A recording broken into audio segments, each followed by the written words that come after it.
Nagdagdag ako malunggay, guys.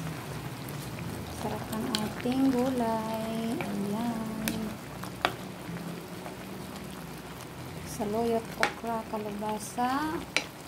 Naubos na kasi ang aking alugbati. So, wala siyang alugbati. Ganyan. Parang laswa lang din po, guys. Meron lang siyang isda.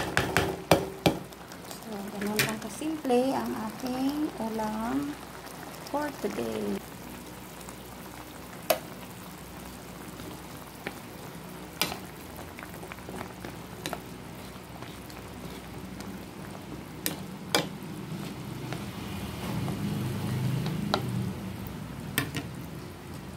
Ayan po, guys, ang ating dininding.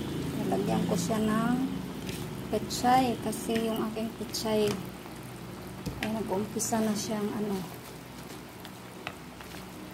na nilaw, kaya ihalo ko na lang siya sa aking sariling version ng aking dininding. So ang aking panimpla nito, guys, ay patis lang.